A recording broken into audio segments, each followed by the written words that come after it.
नमस्कार साथियों, स्वागत है आप सभी का हमारे कोरोना क्लासेस यूट्यूब चैनल पर। और आज आपके लिए जो पेपर होगा साथियों, वो है हमारा 5वें नंबर का पेपर। और पेपर का नाम है हिंदी भाषा शिक्षण और प्रवीणता। तो ये हिंदी का पेपर है साथियों, और ये प्रश्न पत्र आपका 60 अंक का है। इसमें पास होने के लिए आपको जो नंबर चाहिए वो आपको 24 नंबर आपको कंपलसरी है पास होने के लिए। और पास तो छोड़ो, इसमें आपके अच्छे नंबर आएंगे। और ये क्लास थोड़ा आपका मैराथन लंबा रहेगा। और इस चैप्टर की ये जो पेपर है, आपकी पहली जो यूनिट होगी उसका नाम है हिंदी भाषा में क्षेत्रीय तथा ऐतिहासिक विविधता।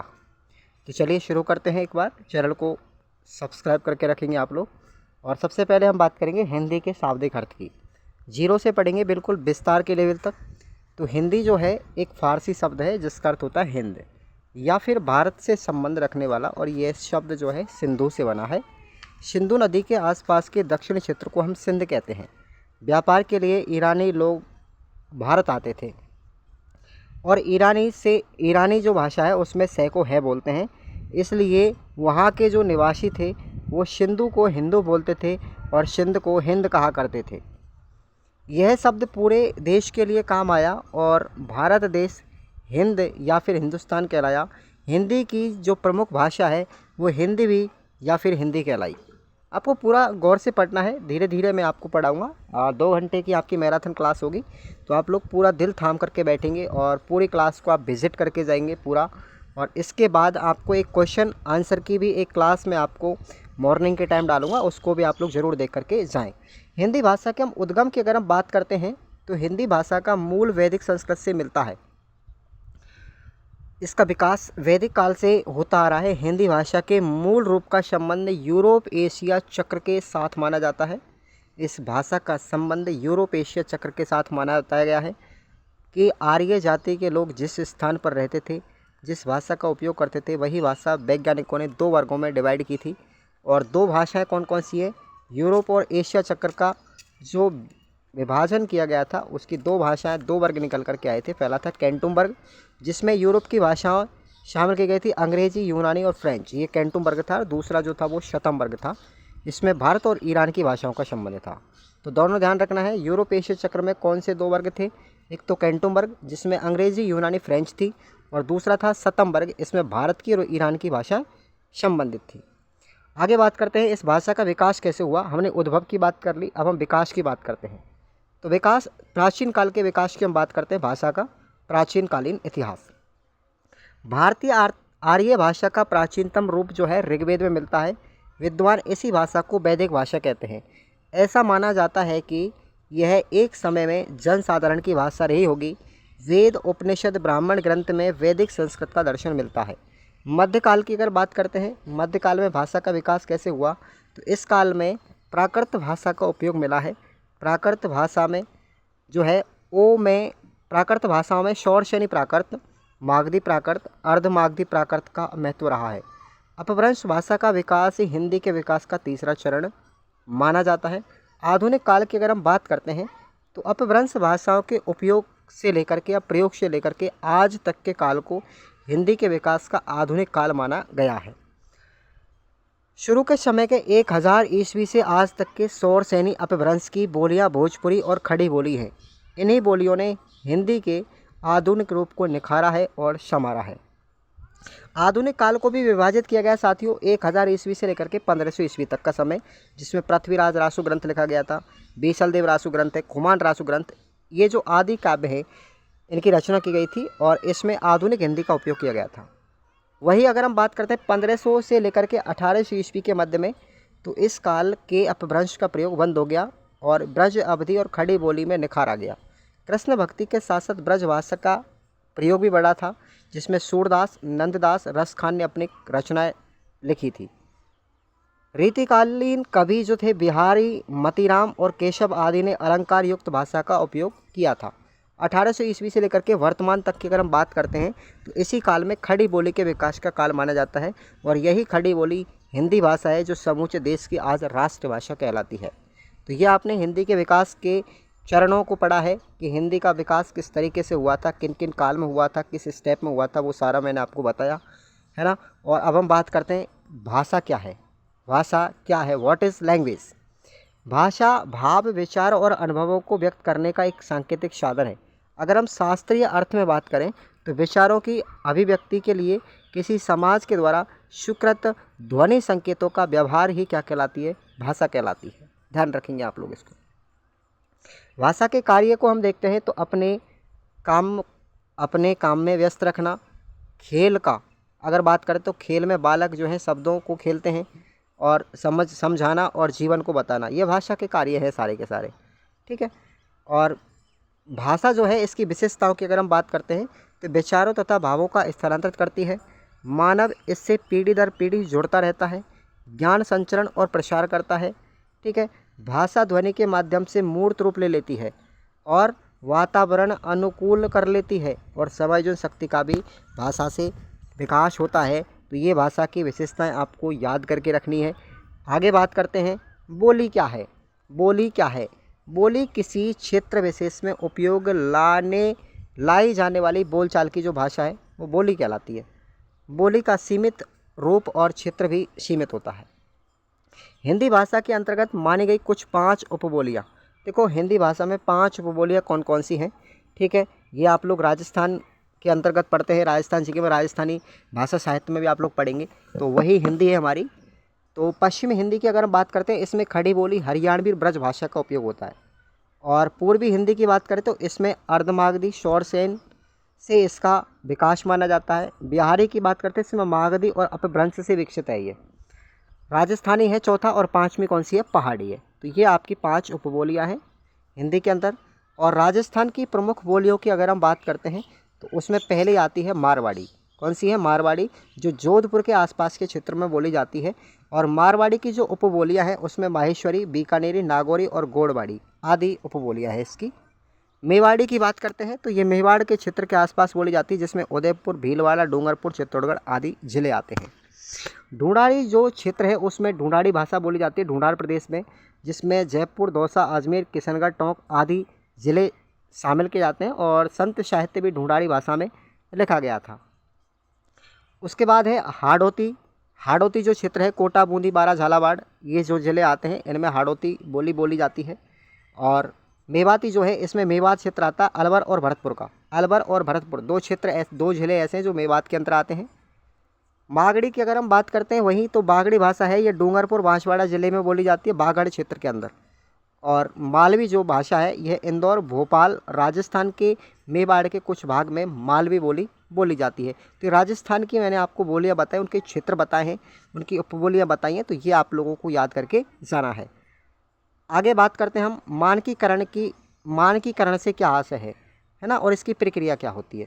अंग्रेजी के स्टैंडर्डाइजेशन का जो शब्द है उसका हिंदी रूपांतरण है। मानकीकरण को क्या बोलते हैं इंग्लिश में? स्टैंडर्डाइजेशन। ठीक है।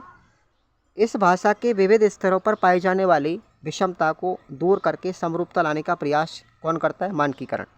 मानकीकरण जो है वो भाषा का अमूर्त आदर्श है। ठीक है। अब सही बात मानकीकरण की अगर हम बात करते हैं तो भाषा का सही रूप कौन सा है? जैसे मैंने नहीं किया तो ये कौन सा है? स्टैंडर्ड भाषा है। मैंने नहीं करा तो ये कौन सी है? अमानक है, नॉन स्टैंडर्ड लैंग्वेज है। ये अपन बोल देते हैं कि मैंने नहीं करा, तो ये तो अपन की नॉन स्टैंडर्ड लैंग्वेज है। और ये मैंने नहीं किया ये हमारी बिल्कुल शुद्ध भाषा है, यानी स्टैंडर्ड लैंग्वेज है। इसकी प्रक्रिया की अगर हम बात करते हैं तो देखेंगे प्रक्रिया में क्या होता है।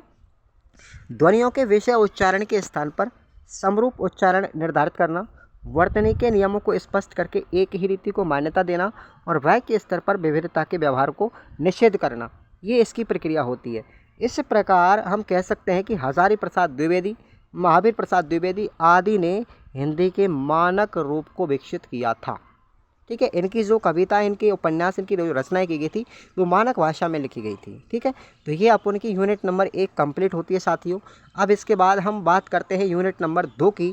उससे पहले आप चैनल को सब्सक्राइब करके रखेंगे, पूरी तरीके से हमको सपोर्ट करेंगे और बिना स्किप किए पूरा वीडियो को अंत तक देखना है, बने रहना है। और अगर आपको इनकी PDF की ज़रूरत हो तो साथियों PDF आप लोग परचेज़ कर सकते हैं खुराना क्लासेस एप्लीकेशन से। ठीक है। तो अब बात करते हैं यूनिट नंबर 2 की, और ये 5 नंबर की यूनिट है। हिंदी भाषा के शिक्षण के उद्देश्य और उसका आकलन, किस तरीके से आप लोग इसको पढ़ेंगे देखिए ज़रा पूरा कंप्लीटली।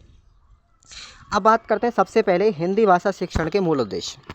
विचारों के आदान प्रदान का सुगम तथा सुलभ माध्यम भाषा है जो वाक इंद्रियों से निःसृत सार्थक ध्वनियों का समूह है और व्यवस्थित भी है।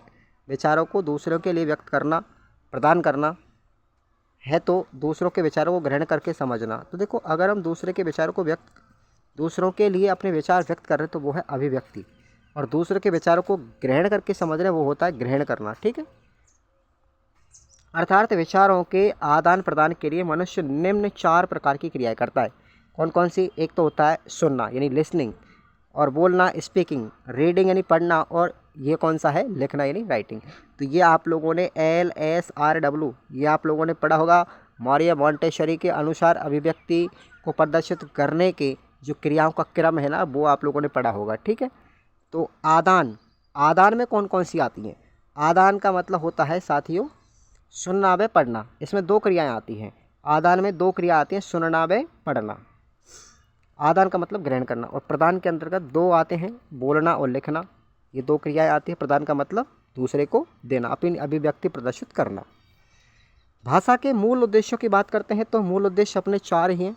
ठीक है, भाषा के मूल उद्देश्य कौन कौन से? सुनना, बोलना, पढ़ना और लिखना। अब हम एक एक के बारे में विस्तार से बात करेंगे कि सुनना क्या होता है, सुनने की क्या विशेषता होती है। भाषा के सभी ध्वनि रूपों को शुद्धाचारण को समझना, विषय वस्तु में आए विचारों, भावों तथा धारणाओं और तथ्यों आदि में प्रसंग अनुसार संबंध स्थापित करते हुए समझना, विषय वस्तु, केंद्रीय भावों, प्रमुख विचारों और निष्कर्षों को समझना, सुनने के शिष्टाचार का पालन करने के लिए क्षमता का विकास करना। ये सुनने की क्या है? योगदान है। शिष्टाचार पूर्वक सुनने से बालक की निम्न प्रकार की शारीरिक और मानसिक स्थिति होती है, जैसे श्रोता बालक वक्ता की ओर मुख करके बैठता है। श्रोता चुपचाप ध्यानपूर्वक अर्थ ग्रहण करते हुए सुनता है। ठीक है, और सुनते समय मुंह फेर कर बैठना और सारथी से वार्तालाप व वाद विवाद बिल्कुल नहीं करें। श्रोता जो है वक्ता के सम्मान का ध्यान रखे और वक्ता को अनावश्यक परेशान बिल्कुल नहीं करे। तो ये सुनने की क्रिया के अंतर्गत ये स्थितियों को ध्यान रखना चाहिए, ये सावधानियां बरतनी चाहिए।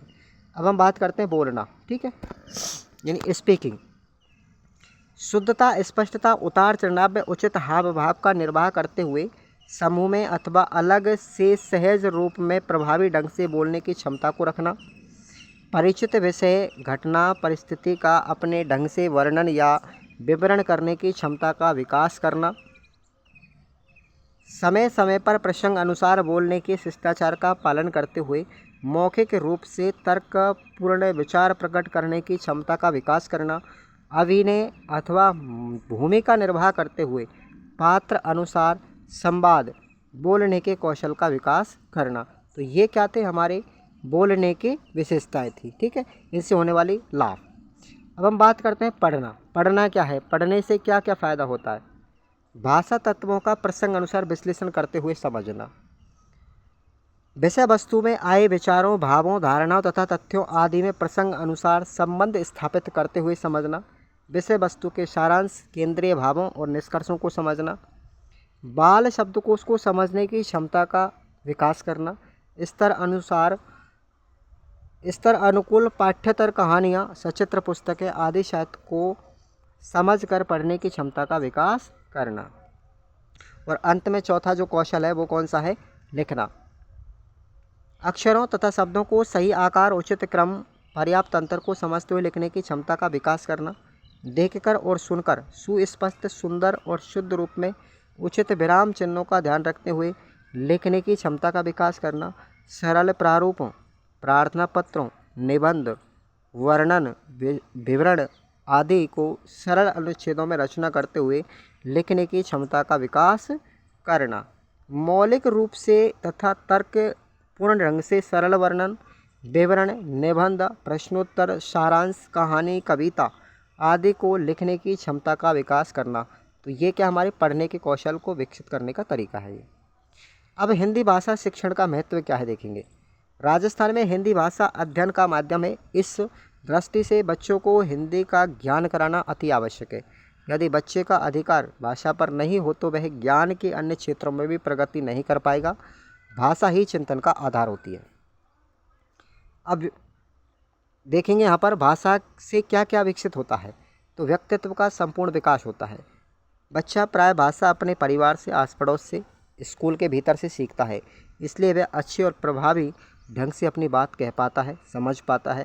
इस प्रकार बच्चा भाषा द्वारा देखे गए वातावरण में जीता है। इसके बाद सामाजिक और सांस्कृतिक रक्षण में भी सहायक होती है भाषा। भाषा के माध्यम से बच्चा अपने परिवार को बेहतर तरीके से जान पाता है, रहन सहन, रीति रिवाज, वेशभूषा, साहित्य इत्यादि के बारे में जान लेता है। जैसे चलना फिरना, उठना, खाना पीना आदि सीखता है, वैसे ही वह भाषा को सीखकर अपने उपयोग के अनुरूप ढाल लेता है। और तीसरा जो फ़ायदा होता है भाषा का, वो है शिक्षा प्राप्ति का मुख्य आधार। पाठ्यक्रम में हिंदी को आधारगत विषय के साथ साथ माध्यम के रूप में भी रखा जाना अपेक्षित है। भाषा के स्तर विषयों के ज्ञानार्जन का माध्यम भी हिंदी है, और किसी विषय को सीखने का अर्थ होता है उसकी अवधारणा को सीखना, उसकी शब्दावली को सीखना, उसके बारे में आलोचनात्मक ढंग से सीखना। ठीक है, अब हम प्रश्न की बात करते हैं। थोड़ा सा इस यूनिट के अंदर हम प्रश्न को देखेंगे कि प्रश्न भी पूछा जा सकता है आपसे इस तरीके से कि भाषा बच्चों का सांस्कृतिक विकास कैसे करती है, उस चीज़ को आप लोग समझेंगे। भाषा की प्रत्येक विषय वस्तु का संबंध हमारी संस्कृति से है। भाषा के माध्यम से ही हम अपनी संस्कृति के मूल्यों की पहचान कर सकते हैं। भाषा शिक्षण का एक उद्देश्य कि अभिवृत्ति का विकास करना। अभिवृत्ति से क्या तात्पर्य है कि जीवन मूल्यों का निर्माण करना। भाषा की विषय सामग्री में प्रकृति, शांति, स्वास्थ्य के प्रति सकारात्मक दृष्टिकोण प्रस्तुत करती है, जिनसे बच्चों में सांस्कृतिक विकास होता है। इस तरीके से भाषा बच्चों में संस्कृति का विकास करती है। उसके बाद है सुनने के कौशल का विकास करने के लिए अध्यापक को किन किन गतिविधियों का उपयोग करना चाहिए। वेरी वेरी इंपॉर्टेंट है, यहाँ पर ये पॉइंट पढ़ के जाएंगे आप लोग, एग्जाम में आएगा ये क्वेश्चन। देखेंगे क्या क्या गतिविधियाँ करेगा। पाठ्य पुस्तक में दिए गए चित्रों, दृश्यों के अनुसार मूर्त वस्तुओं को छोटे छोटे सरल वाक्यों में परिचित शब्दावली के रूप में वर्णन करेगा, और वर्णन में वो रूप, रंग, आकार आदि पर बच्चों के साथ खुलकर चर्चा करेगा। दो दो या तीन तीन मित्रों का एक सेट तैयार करके उन पर वार्तालाप करेगा। इस प्रकार कहानी कथन का उपयोग करके मनोरंजक सरल कहानी सुनाना चाहिएगा। सरल एवं लघु कहानी चित्रों को दिखाते हुए सुनाएं, और अभिनय करते हुए वह ताल व लय के साथ में मिल करके बच्चों को गीत सुनाएं। तो इस तरीके से अध्यापक बच्चों में कौशल विकास कर सकता है, सुनने का कौशल बढ़ा सकता है ना।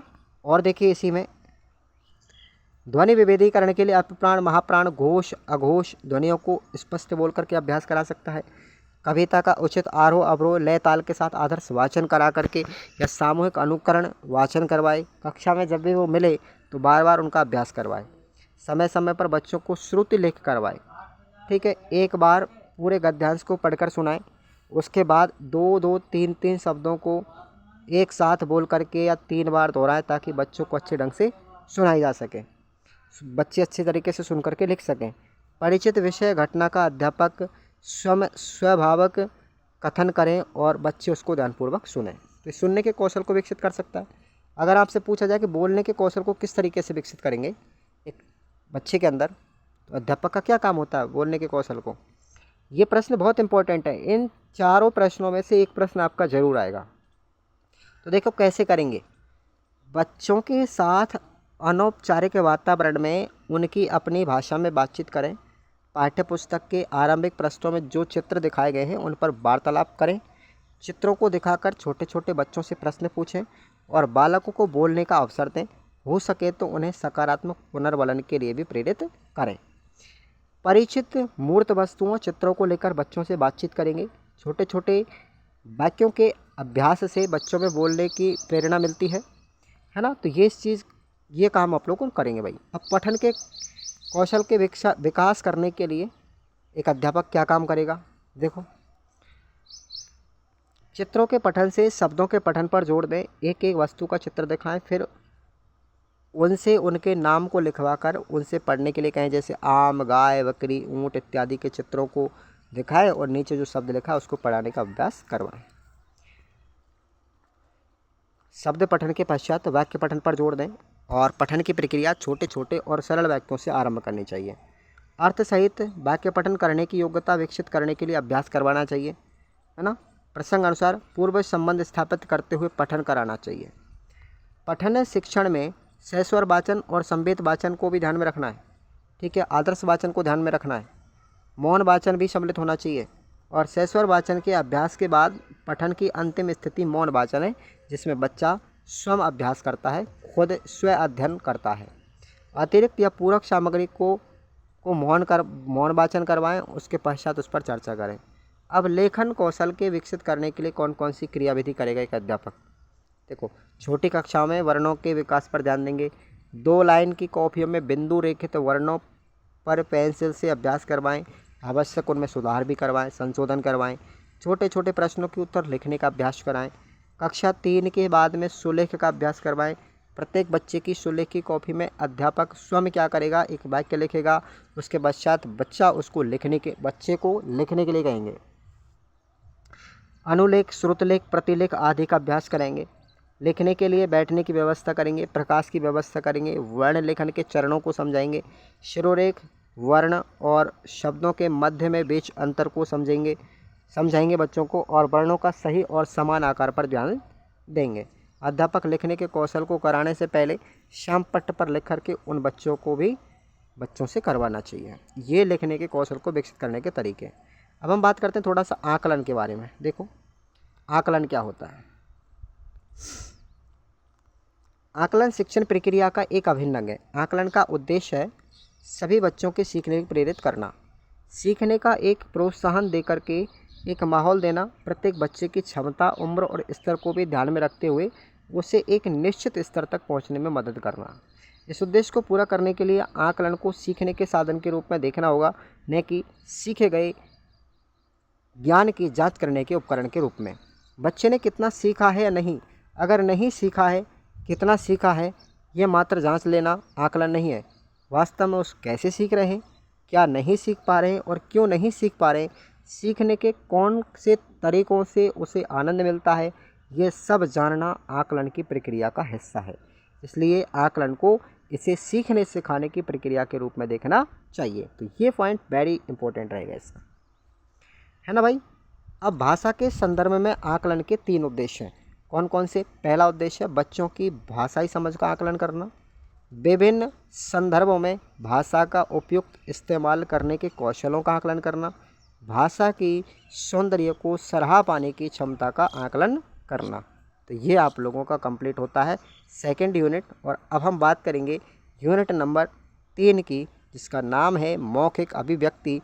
इसका जो अंक भार है वो 10 नंबर की यूनिट है। चलिए स्टार्ट करते हैं इसको। सबसे पहले हम बात करते हैं अभिव्यक्ति का क्या मतलब है, अभिव्यक्ति से तात्पर्य। तो अभिव्यक्ति के अंतर्गत साथियों भाषा का होना जरूरी है। और भाषा क्या होती है, हमारे विचारों को आदान प्रदान करने का माध्यम है। ठीक है, आदान का मतलब हम अपने दूसरे के विचारों को ग्रहण करेंगे, और प्रदान का मतलब अपने विचारों को दूसरों तक पहुंचाएंगे। तो भावों तथा विचारों को प्रकट करना अनिवार्य है। मनुष्य के मन में भावनाओं, विचारों का उद्गम होता है। व्यक्ति उनको अर्थपूर्ण शब्दों में नियोजित तथा नियंत्रित करके प्रकट करता है। यही क्या कहलाती है, अभिव्यक्ति कहलाती है। ठीक, मुख से बोल करके विचार को प्रकट करना अभिव्यक्ति है, अर्थात मौखिक अभिव्यक्ति उसे कहते हैं। तथा लिख करके अपने विचारों को अगर हम प्रकट करते हैं तो वो लिखित अभिव्यक्ति है। जीवन में मौखिक अभिव्यक्ति का अधिक प्रयोग होता है। देखो, प्रोफेसर रमन बिहारी लाल क्या कहते हैं अभिव्यक्ति के बारे में। मानव अपने हृदय के भावों को प्रकट करने के लिए जिस ध्वन्यात्मक संकेत साधन का उपयोग करता है उसे हम क्या कहेंगे, मौखिक अभिव्यक्ति कहेंगे। और रायवर्न के अनुसार क्या है, भाषा शिक्षा का प्रारंभिक कार्य विशृंखलित विचारों को श्रृंखलित करने का एवं बालकों की मौखिक अभिव्यक्ति बढ़ाने का होता है, क्योंकि व्यक्तित्व विकास के लिए सरल, स्पष्ट और प्रभावशाली मौखिक अभिव्यक्ति अत्यावश्यक है। तो ये दोनों ही परिभाषा, या एक तो रमन बिहारी की और दूसरी रायवर्न की, याद रखना। उपरोक्त दोनों ही अभिव्यक्तियों में से मनुष्य मूल रूप से या प्रधानतः मौखिक अभिव्यक्ति के द्वारा अपने विचारों को अभिव्यक्त करता है, या तो लिखित रूप में या मौखिक रूप में। लिखित जो अभिव्यक्ति है वो गौण होती है एवं उसकी प्रतिनिधि मात्र है, क्योंकि भावों की अभिव्यक्ति का साधन साधारणतः सबसे पहले उनके द्वारा उच्चारण की जाने वाली भाषा से होता है। अर्थात सर्वप्रथम मौखिक अभिव्यक्ति बच्चे के अंदर पैदा होती है। इस प्रकार से अपने विचारों को 2 प्रकार से प्रकट कर सकता है। मौखिक रूप से यानी बोलकर और लिखित रूप से यानी लिख करके। अब लिखित अभिव्यक्ति के शिक्षण के उद्देश्य क्या हैं? लिखित अभिव्यक्ति जो है उसमें शिक्षण के उद्देश्य क्या हैं? तो पहला उद्देश्य है शिक्षार्थी जो है वो शुद्ध, स्पष्ट और स्वाभाविक एवं प्रभायुक्त वाणी में वार्तालाप एवं भाषण की क्षमता अर्जित कर सकेगा। भाषा अनुकूल आरोह अवरोह, बल एवं अनुतान का ध्यान रखते हुए मौखिक अभिव्यक्ति कर सकेंगे। मानक भाषा में सहज भाव से अपनी बात प्रस्तुत कर सकेंगे। उचित एवं अवसर अनुकूल भाषा शैली का प्रयोग कर सकेंगे तथा आत्मविश्वास एवं अपेक्षित हाव भाव प्रदर्शित करने में निपुण हो सकेंगे। मौखिक अभिव्यक्ति की उपादेयता क्या है? मौखिक अभिव्यक्ति बालक के व्यक्तित्व के विकास का सबसे सुंदर साधन है। हमारे जीवन में मौखिक अभिव्यक्ति का सर्वाधिक उपयोग होता है। मौखिक अभिव्यक्ति लिखित अभिव्यक्ति का मूल आधार है। किस तरीके से है अब देखेंगे। अभिव्यक्ति की अधिगम की सरलता, अनुकरण व अभ्यास की उपलब्धता होती है। कुशलता में सहायक है। स्पष्टीकरण में सरलता होती है। दृढ़ता में सहायक है और सजीवता में भाव प्रदर्शन करने वाली होती है।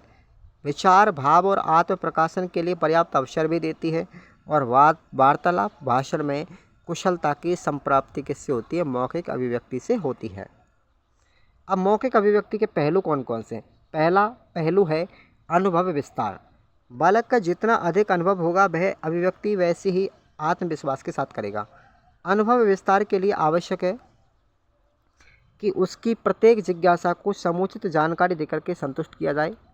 अनुभव विस्तार विषय वस्तु का, व्याकरणिक तत्वों का बोध तथा शब्द भंडार की वृद्धि, शब्दों का प्रासंगिक अर्थ तथा समाज के द्वारा अभिप्रेरित अर्थ आवश्यक है। बालक को अधिक से अधिक सुनने तथा बोलने का अवसर दिया जाना चाहिए। उसके बाद दूसरा है इसमें व्याकरण सम्मत शुद्ध भाषा। शुद्ध उच्चारण, व्याकरण सम्मत वाक्य रचना के साथ समाज के द्वारा मान्य शुद्ध उपयोग भी मौखिक अभिव्यक्ति में होता है। अब कुछ बात कैसे देखो। अब व्याकरण सम्मत भाषा कैसी होती है आप एग्जाम्पल से समझो। दुकान बढ़ा दो, ये तो व्याकरण सम्मत है। दुकान बंद करो, ये कैसी है? दोषपूर्ण भाषा है। गाय रंवाती है, ये व्याकरणपूर्ण है। और ये गाय चिल्लाती है, गाय चिल्लाती कोई, ये दोषपूर्ण है। ठीक है। फल काट कर बालक को दीजिए, तो और ये तो शुद्ध है। बालक को काट कर फल दीजिए, अब बालक को काट कर फल दीजिए, ये क्या होता है? ये गलत है। ठीक है। और मौलवी साहब मस्जिद में गए, तो मौलवी मस्जिद में जाता है, बिल्कुल ये शुद्ध है। मौलवी साहब मंदिर गए, गलत बात है ये। और तीसरी उपाधिता क्या है इसके अंदर? देखो, स्वाभाविकता एवं स्पष्टता। बालक बोलचाल एवं अभिव्यक्ति में बनावटी नहीं, अस्पष्टता, कथन की अपूर्णता भी नहीं हो। मौखिक अभिव्यक्ति की सार्थकता, उसकी सहजता स्वाभाविक एवं स्पष्ट होनी चाहिए। विचार क्रमबद्धता की बात करें, अपने विचारों भावों को भली प्रकार दूसरों तक पहुंचाने के लिए क्रमबद्धता होनी चाहिए और विचारों की अव्यवस्था से स्पष्ट करना चाहिए। सशक्तता की बात करते हैं इसमें। सशक्तता विशेषता है जो सशक्तता का गुण अभिव्यक्ति के लिए अपरिहार्य है। सशक्त अभिव्यक्ति से श्रोता पर गहरा और स्थायी प्रभाव पड़ता है। प्रभाव की बात करेंगे। विचार या भाव यदि प्रभाव में नहीं हो तो संदेश संवाद विहीन हो जाते हैं और ग्रहण होने पर या ग्राह्य होने पर भी श्रोता समझ नहीं पाता। अवसर अनुकूलता। श्रोता या श्रोताओं की आयु, सामाजिक स्तर, स्थिति व स्वरूप और समझ की क्षमता के अनुसार अपनी भाषा का प्रयोग करना चाहिए।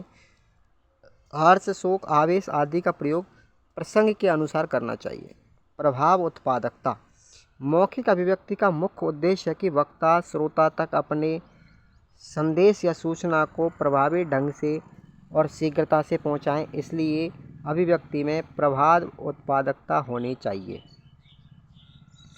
अब हम बात करते हैं प्रश्नों की। देखो, थोड़े थोड़े प्रश्न भी ज़रूरी है हमको पढ़ना। ठीक है। क्वेश्चन है आपका कि कहानी व कविता सुनना और सुनाना बच्चों की मौखिक अभिव्यक्ति को विकसित करने में किस प्रकार से सहायक होती है? चलिए आंसर पढ़ेंगे। कहानियाँ सुनना सुनाना प्राथमिक बच्चों की भाषा सीखने में बहुत मददगार है। कहानी सुनना बच्चों के लिए रुचिकर होने के साथ साथ उसकी सृजनात्मकता को भी बढ़ावा देती है। कई बार बच्चे सुनी हुई कहानी में मनचाहा बदलाव करके अपने मित्रों को सुनाते हैं। इसके द्वारा बच्चे न केवल शब्दों के अर्थ बल्कि विभिन्न घटनाओं को भी समझने लगते हैं और साथ ही इससे बच्चों की कल्पनाशीलता बढ़ती है। कहानी इस मायने में भी महत्वपूर्ण है कि बच्चों में अनुमान लगाने की क्षमता बढ़ाती है ये।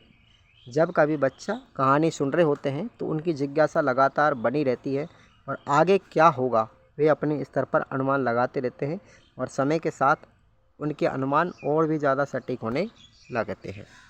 आगे बात करते हैं। अगला क्वेश्चन हमारा, शिक्षण में बातचीत किस प्रकार मददगार बनती है? शिक्षण में मौखिक अभिव्यक्ति चित्र दिखा करके बातचीत करने से प्रारंभ होती है। बातचीत या समूह चर्चा से बच्चों के अपने विचार को बेझिझक, स्पष्ट और स्वतंत्र रूप से प्रकट करते हैं। अपने आत्मविश्वास को बढ़ावा मिलता है।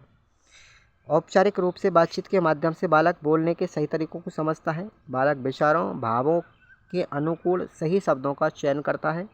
बोलते समय ध्वनि का उतार चढ़ाव, विराम, रूप, लय की भी महत्वता को समझने लगता है। अब आकलन की आवश्यकता है। क्यों आकलन की आवश्यकता क्यों होती है? भिन्न भिन्न विषयों में एक अवधि विशेष में बच्चे की प्रगति और उसमें आने वाले परिवर्तनों का पता लगाया जा सकता है। बच्चे की व्यक्तिगत और विशेष ज़रूरतों का भी पहचानना पड़ता है। अधिक उपयुक्त तरीकों के आधार पर अध्यापन और सीखने की स्थितियों की योजना बनाना, बच्चों के मन में आकलन के प्रति व्याप्त भय को दूर करना और उन्हें स्व आकलन के लिए प्रोत्साहित करना, प्रत्येक बच्चे के सीखने और विकास करने में मदद करना और सुधार की संभावनाएं खोजना। आकलन के विभिन्न तरीके। अब आकलन के मैं आपको 4 प्रकार बता रहा हूँ। पहला है व्यक्तिगत आकलन। एक बच्चे को केंद्र में रखते हुए किया गया आकलन।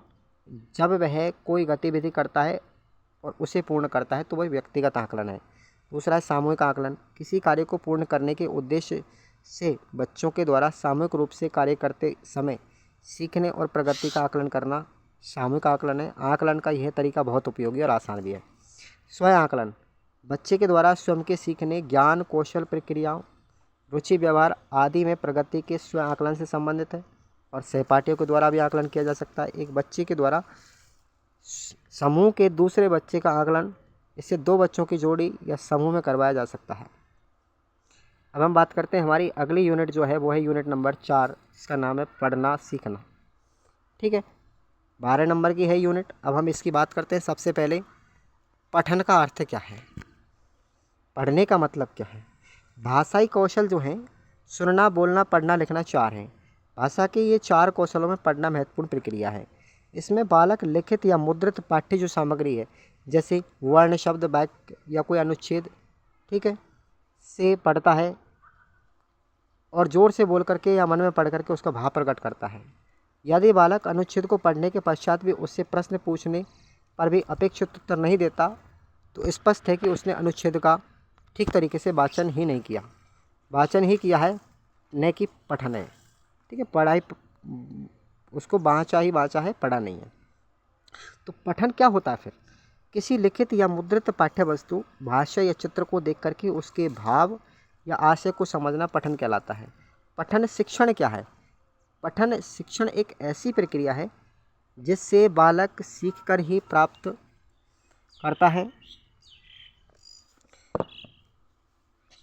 क्रमशः विधि पूर्वक बालक को पठन करने का अभ्यास देना पठन शिक्षण कहलाता है।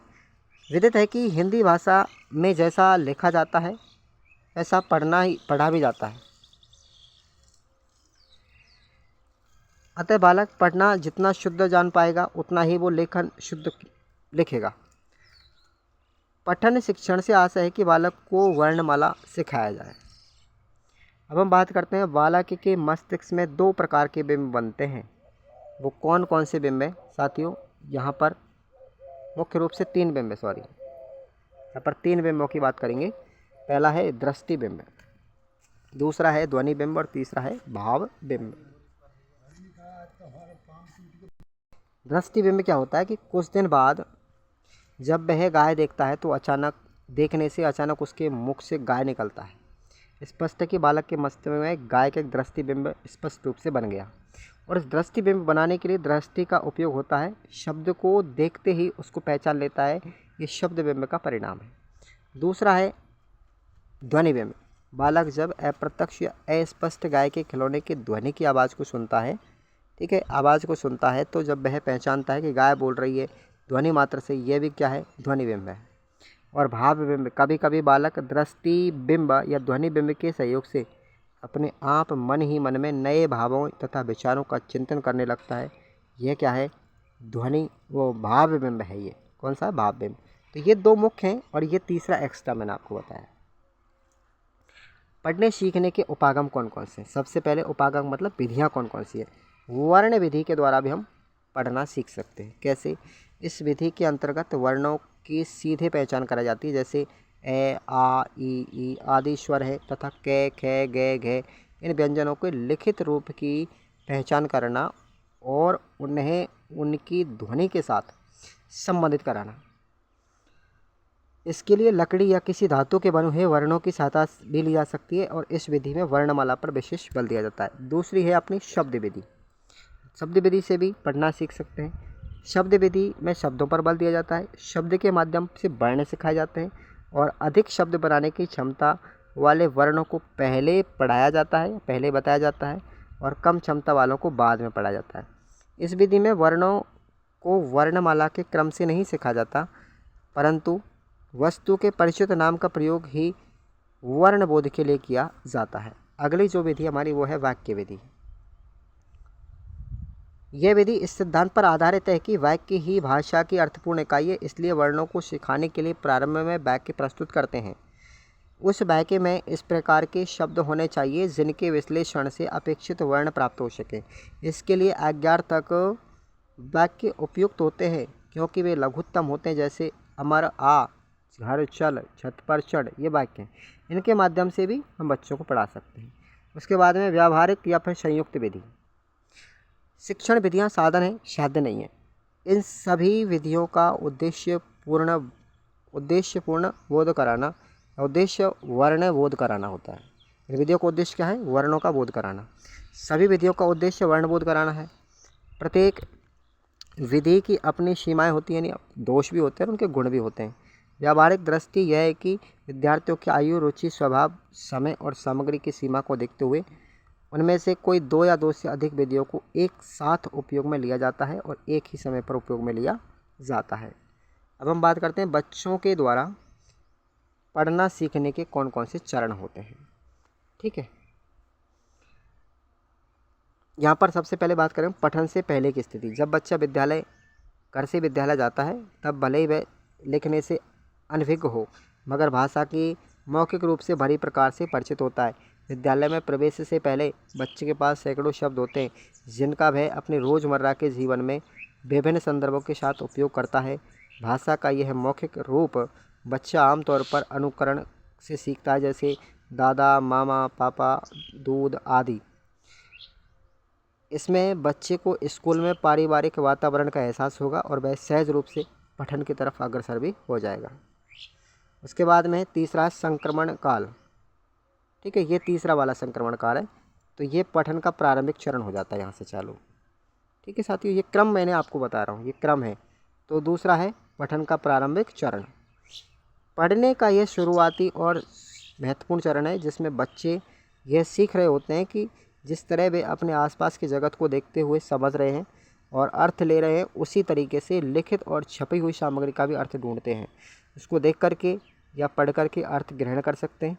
इस स्तर पर पाठ का अर्थ ग्रहण करने के साथ ध्वनि इकाइयों को पहचाना जाता है। इस स्तर पर बच्चे लिखित सामग्री को भी चित्र की तरह पढ़ रहे होते हैं। इस अवस्था में चित्र दिखाते हुए बच्चों को उनका विवरण सुनाना, चित्रों में शामिल चीज़ों पर बात करना और चित्र के संदर्भ में खुले सवालों के जरिए बच्चों से बात करना आदि करवाया जाता है। और संक्रमण काल क्या होता है, देखो, पठन के स्तर का दायरा व्यापक है। उसमें कुछ शब्दों को पढ़ करके समझने की कोशिश कर रहे बच्चों से लेकर के एक छोटे से अनुच्छेद को पढ़कर समझने की कोशिश कर रहे बच्चों तक शामिल किया जाता है। पढ़ना सीख रहे बच्चों का सबसे ज़्यादा समय इसी स्तर पर लगता है। इस स्तर पर पढ़ना सिखाने के लिए मज़ेदार कविताएं और छोटी कहानियां उपयुक्त चयन होती हैं। ऐसी कविताएं ज़्यादा उपयोगी होती है जिसमें वाक्यों का दोहराव हो या एक ही तरह की वाक्य रचना में एक या दो शब्द बदल करके बार बार उनका उपयोग किया जाए। आगे अगला हमारा जो चरण है द्रुत गति से पठन का चरण। इस स्तर पर पाठ को पढ़कर समझ रहे हैं और द्रुत गति से पढ़ पाने वाले बच्चे आते हैं। इस स्तर के बच्चों के साथ उनकी कक्षा की सभी विषयों की पाठ्य पुस्तकों में दिए गए काम भी कराए जा सकते हैं। इसके लिए इस स्तर पर बच्चों को शब्द बदल करके बार बार उनका उपयोग किया जाता है। पढ़ना सिखाने के लिए कुछ विधाएं भी होती हैं, जैसे कहानी, निबंध, जीवनी, संवाद, कविता अत्यंत उपयोगी शुद्ध होती है। जैसे निबंध क्या काम करता है, ठीक है। निबंध को छोटी छोटी इकाइयों में बांट करके अलग अलग विद्यार्थियों तक प्रत्येक इकाई का पठन कराया जाए और पठन से पहले विद्यार्थियों को कुछ महत्वपूर्ण प्रश्न भी बताए जा सकते हैं, जिनका उत्तर पठन के पश्चात पूछा जा सकता है कि प्रश्न ज्ञानवर्धक होना चाहिए। कहानी का क्या उपयोग है इसमें? सप्रभाव भावपूर्ण वाचन कहानी के लिए आकर्षक है। कहानी के पठन में जिज्ञासा बनी रहती है, ठीक है, बनी रहनी चाहिए और पूरी कहानी का वाचन होने के पश्चात उस पर प्रश्न पूछने चाहिए। आत्मकथा या जीवनी का क्या उपयोग है? शेष अवस्था, बाल्यावस्था, किशोरावस्था, युवावस्था, प्रौढ़ावस्था, वृद्धावस्था के आधार पर उनकी इकाइयाँ बनाई जा सकती हैं और एक इकाई के पठन के पश्चात प्रश्न पूछे जा सकते हैं, पर इनके पाठ के अंत में संपूर्ण रचना पर कुछ ऐसे प्रश्न पूछने चाहिए जिससे विद्यार्थियों को प्रेरणा प्राप्त हो सके। संवाद का क्या महत्व देखेंगे। संवाद के द्वारा भी सीख सकते हैं। विद्यार्थियों में पात्र अनुसार संवाद बांटें और उन्हें अपना अपना संवाद पढ़वाएं। संवाद के पाठों को दृश्यों के आधार पर छोटी छोटी इकाइयों में बांटा जा सकता है। संवाद का पठन उसी रूप में होना चाहिए जैसा वक्ता अपनी बात कह रहा हो। संवाद पढ़ते समय उपयुक्त शब्दों पर बल देना चाहिए। कविता का क्या महत्व है? ध्वन्यात्मक कविताओं को तुक तथा लय का ध्यान रखते हुए पढ़ा जाना चाहिए। विचारात्मक कविता को धीमी गति से पढ़ें ताकि विचार का बिंब बन सके, ठीक है। उसके बाद हम बात करते हैं पढ़ने के मूल्यांकन के संकेतक क्या हैं। कविता को हमेशा आनंद लेते हुए पढ़ना चाहिए। आवश्यकता अनुसार शब्दों पर बल देना चाहिए। पढ़ी हुई कविता को अनुमान से आगे बढ़ाना चाहिए। कविता कहानी का अर्थ समझते हुए पढ़ पाना।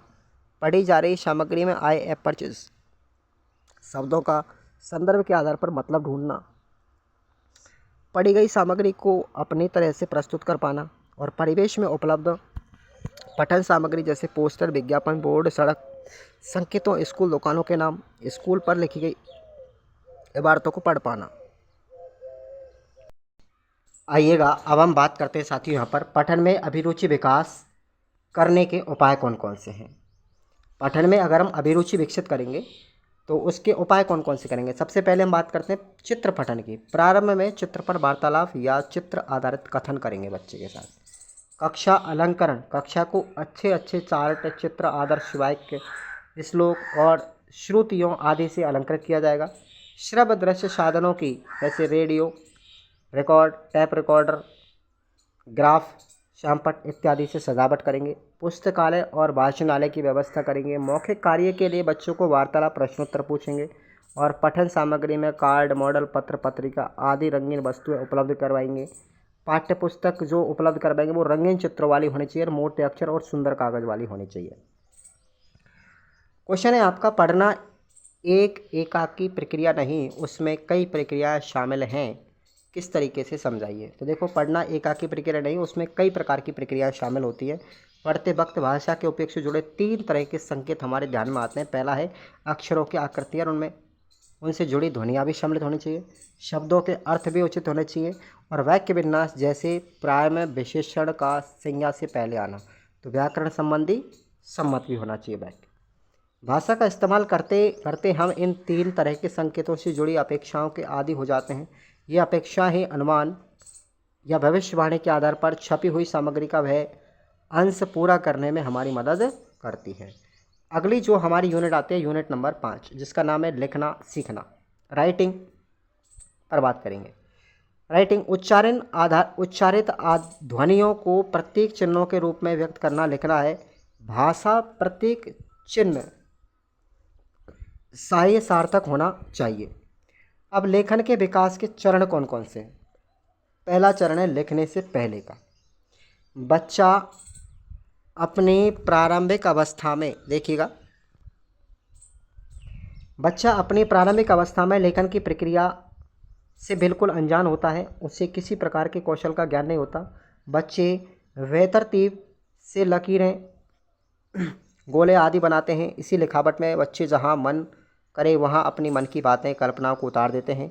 इन बिंदुओं, गोलों और लकीरों जैसी आकृतियों में से वे सुबह से लेकर शाम तक उनका बीत जाता है। शुरुआती लेखन कैसा होता है? शुरुआत में बच्चों का लेखन चित्रों के रूप में सामने आता है। 2 से 3 साल के बच्चे इस चरण में आते हैं। इस चरण में बच्चों का पेंसिल या रंग या खड़ी या कागज़ के साथ रिश्ता नया नया होता है। वे उन्हें उनकी मदद से अपने मन की बातों को, विचारों को चित्रों से पूरा करने लगते हैं। बच्चों के आरंभिक चिन्हों में छोटे मोटे बिंदु होते हैं। बच्चे ध्वनि संकेतों का संबंध भी समझने लगते हैं। उसके बाद लिखने की दहलीज पर उचित गति। इस चरण में अक्षर और चित्र घुल मिलकर एक होते हैं। कई बार यह बहुत अस्पष्ट दिखता है। वास्तव में कई बच्चे बारी बारी से इन चरणों में रहते हैं और कई चीज़ें पिरोई हुई होती हैं। इसका मतलब साफ है कि भाषा लिखना सीखने की दहलीज पर खड़े बच्चों में विविधता होती है और सबकी अलग अलग ज़रूरत होती है। उचित गति तथा प्रवाह के साथ लिखना चौथा चरण है ये।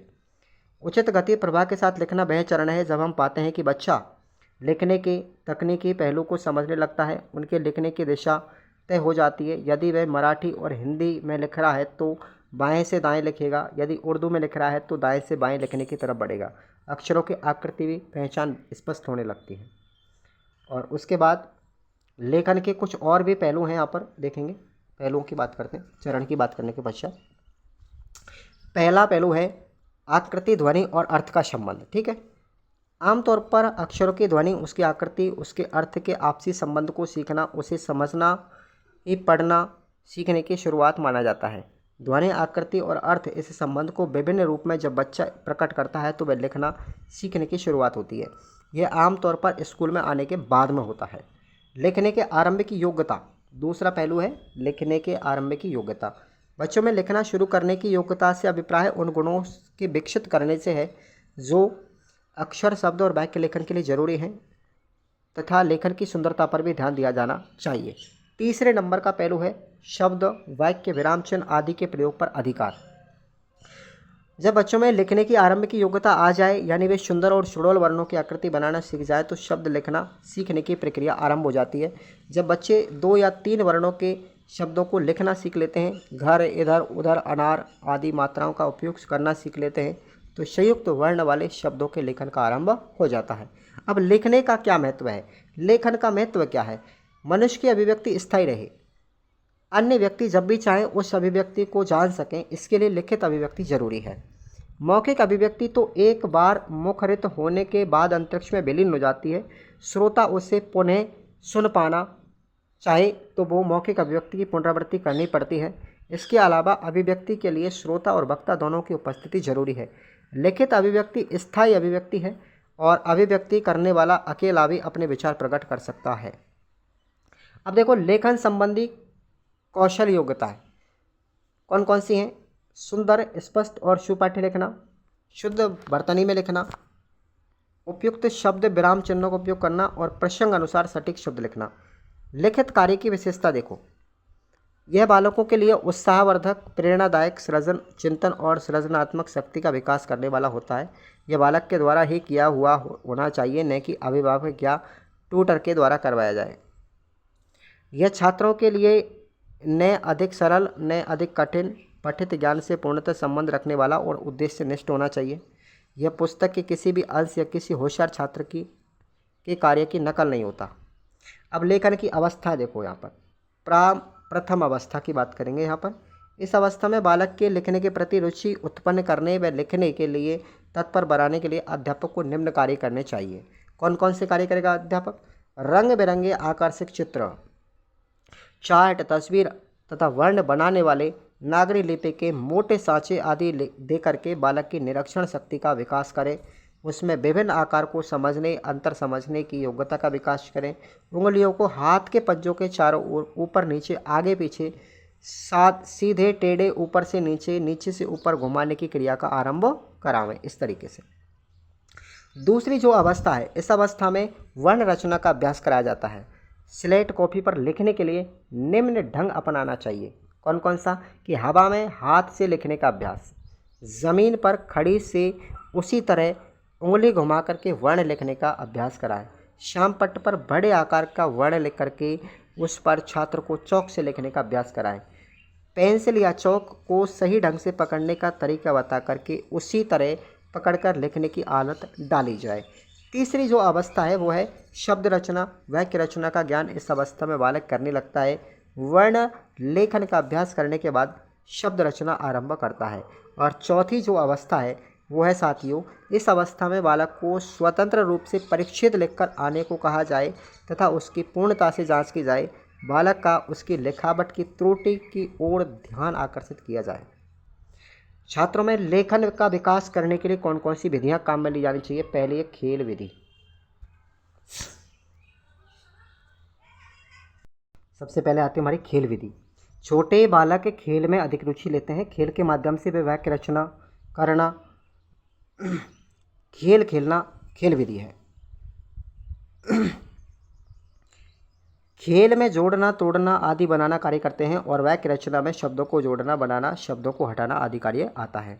दूसरी विधि है देखो और कहो विधि। इस विधि में शिक्षक बालक के सामने आकर्षक चित्र या वस्तु रख करके प्रस्तुत करता है, फिर उसके प्रत्येक भाग पर अनेक प्रश्न पूछते हैं। बालक पूरे वाक्य में उनका उत्तर देते हैं। इसके पश्चात उस चित्र या वस्तु के संबंध में क्रम से लिखने को कहा जाता है। तीसरी विधि है संभाषण विधि। इस विधि में शिक्षक कक्षा में किसी विषय पर पूर्ण रूप से वार्तालाप करता है। इसमें शिक्षक प्रश्नोत्तरी का भी सहयोग लेता है। जब पूर्ण रूप से उस विषय पर चर्चा हो जाती है तो उस पर निबंध लिखने को कहा जाता है। बालक स्मरण शक्ति पूर्व ज्ञान के आधार पर रचना करते हैं। इसमें आवश्यकता अनुसार रूप रेखा बता दी जाती है और कुछ कठिन शब्द और शुक्तियाँ आदि के भी रचना में प्रयोग करने के लिए उनको बता दिया जाता है। चौथी विधि है शब्द प्रधान विधि। इस विधि में शिक्षक सामपट्ट पर क्रमानुसार कुछ शब्द लिख सकता है, कुछ शब्द लिखता है। मौखिक रूप से वह उन शब्दों पर एक वाक्य बनाता है। वाक्यों का पूर्वाग्रह पूर्व पर संबंध जोड़ने के लिए भी कहता है। इसके पश्चात बालक को लिखने के निर्देश दिए जाते हैं। उसके बाद लिखने के चरणों की हम बात करते हैं। तो लेखन विकास के लिए चरण कौन कौन से? सबसे पहले लेखन पूर्व चरण, शुरुआती लेखन, लिखने की दहलीज गति, ये मैंने सब आपको पहले ही पढ़ा दी है। ठीक है साथियों, ये इंपॉर्टेंट पॉइंट मैंने आपको दोबारा रिवाइज किया है। उसके बाद में देखो, लिखना सीखने से पहले बालक में कौन सी क्षमता आ जानी चाहिए? तो ये मांसपेशियों, ठीक है, वर्ण का प्रत्याभिज्ञान, कुशल मौखिक अभिव्यक्ति, सुनने बोलने में व पढ़ने में कुशल हो। लिखना सीखने की कौन कौन सी विधियां हैं? अनुकरण विधि, मॉन्टेसरी विधि, जैक टॉट विधि। लिखने के प्रति रुचि उत्पन्न करने के लिए कौन कौन से उपाय हैं? तो ये आपके उपाय मैं आपको बता रहा हूँ। छोटे छोटे शॉर्ट क्वेश्चन भी है, ये पूछे जा सकते हैं। प्रतियोगिता पुरस्कार का आयोजन करना, मेरा संग्रह नामक डायरी बनाना, हस्तलिखित संग्रह और हस्तलिखित पत्रिका रचना कार्य, छात्रों कार्य की सराहना करना। आगे हम बात करते हैं मूल्यांकन तथा आकलन में क्या अंतर है। बहुत अच्छा क्वेश्चन है, कई बार एग्जाम में पूछा भी जाता है और बाकी के 4 पेपर में आपके पूछे भी गए हैं। आकलन का उद्देश्य ये जानकारी प्राप्त करना है कि बच्चे ने क्या सीखा, कैसे सीखा, कितना सीखा, शिक्षक उसकी कहाँ तक मदद कर सकेगा। ये तो होता है आकलन। लेकिन मूल्यांकन का मतलब क्या है कि क्या बच्चे में अपेक्षित व्यवहार परिवर्तन हुए हैं। मूल्यांकन में छात्र की उपलब्धि के स्तर की जानकारी प्राप्त की जाती है। दोनों में अंतर है। संस्मरण क्या होता है साथियों? संस्मरण एक रोचक विधा है जिसका संबंध लिखने वाले की यादों से जुड़ा है। उसकी स्मृति में सुख दुख, हास्य विनोद, खट्टे मीठे सब प्रकार के अनुभव रचे बसे रहते हैं। इसमें कल्पना कम और भोगी हुई अनुभूतियाँ अधिक होती हैं। लेखक उसमें अपनी पसंद और नापसंद जोड़ता चला जाता है। छात्रों को द्वारा लिखाए गए संस्मरण कक्षा में सुनाए जाने चाहिए, जिनके मुख्य विषय हैं स्कूल का पहला दिन, अध्यापक का व्यवहार, जब मैं शरारत करता पकड़ा गया, ये आदि संस्मरण बच्चे को सिखाने चाहिए। लेखन में मूल्यांकन के सामान्य बिंदु कौन कौन से? देखिए, लेख सुंदर और सुपाठ्य हो, वर्तनी शुद्ध होनी चाहिए, उचित गति से लिखने की योग्यता होनी चाहिए, विराम चिन्हों का समुचित प्रयोग हो, लेख में क्रमबद्धता और स्पष्टता हो, समुचित अनुच्छेदों में विभक्त हो, शुद्ध भाषा का प्रयोग के साथ साथ मुहावरे, लोकोक्ति आदि का प्रयोग हो, कहानी नाटक के संवाद पात्र अनुकूल हो और सृजनात्मक लेखन में दक्षता हो। उसके बाद हमारा क्वेश्चन है साथियों, यहाँ पर देखिए, आपसे यहाँ पर ये क्वेश्चन है, पूछ सकता है आपसे, ये 2018 में पूछा गया क्वेश्चन है। निम्नलिखित परीक्षा हेतु 3 वस्तुनिष्ठ और विषयनिष्ठ प्रश्न बनाइए। ये प्रश्न 2018 में पूछा गया था, इस तरीके का है। चलो इसको छोड़ दो यहाँ पर, ठीक है। अब हम बात करते हैं लिखित अभिव्यक्ति। लिखित अभिव्यक्ति जो है वो स्पष्टता, शुद्धता, क्रमबद्धता और सुसंबद्धता, ये चारों चीज़ लिखित अभिव्यक्ति में होनी चाहिए। और लिखित अभिव्यक्ति के उद्देश्य क्या है? लिखकर अभिव्यक्त करने की क्षमता का विकास करना, रचना रूपों का ज्ञान प्राप्त करना, रचना रूपों में मौलिकता लाने की योग्यता प्राप्त करना, भाषा और साहित्य में रुचि। लिखित अभिव्यक्ति से व्यक्तित्व का विकास होता है और अच्छे शिक्षक, कहानीकार, कवि आदि के रूप में उनकी प्रसिद्धि होती है। बालक अपनी लिखित अभिव्यक्ति को पढ़कर अपनी रचना का प्रशंसा सुनकर के आनंद का अनुभव करता है। यह आनंद अनुभूति ही उसे उन्नति के पथ पर अग्रसर करने की प्रेरित करती है। अगली जो हमारी यूनिट आती है वो है हमारी यूनिट नंबर 6 और जिसका नाम है साहित्य के पहलू। साहित्य के पहलू। सबसे पहले हम बात करते हैं बाल साहित्य का अर्थ क्या है, उसकी परिभाषा। यानी गद्य पद्य की सरल छोटे छोटे वाक्यों में वे रचनाएं जो बालकों के लिए उपयोगी होती हैं बाल साहित्य मानी जाती हैं। बाल साहित्य में लेखक जो है बालक जैसा स्वयं अनुभव करता है और रोचक और आकर्षक रचनाएं करता है। इसमें कठिन शब्दावली, गुंजन, व्यंजन गुच्छ, वाक्य लंबे, वाक्य विस्तृत आकार की रचना बिल्कुल नहीं होती है। ठीक है। बाल साहित्य का परिचय, ये हम पहले यूनिट हमारा जो पहला पेपर है उसमें भी हम पढ़ चुके हैं। ये बाल साहित्य वाली यूनिट उसमें भी है। ये हिंदी बाल साहित्य की एक समृद्ध परंपरा है। पंचतंत्र, हितोपदेश, कथा, शरतसागर, जातक कथा, अन्य संस्कृत कथा साहित्य की गौरव धरोहर इससे मिली है। तो ये क्या है? हमारी हिंदी की कुछ बच्चों की कविता है। लोक कथाओं की एक लंबी श्रृंखला हमारे पास है। राजा रानी, पशु पक्षी, परी दानव, लोक देवी देवता, महापुरुष, लोक जीवन से गृहीत पात्र इस कथा प्रसंगों में पिरोए हुए हैं। और आज जो बाल साहित्य लिखा जा रहा है वो दो प्रकार का है, एक तो पारंपरिक और एक आधुनिकवादी। सबसे हम बात करेंगे पहले पारंपरिक बाल साहित्य की।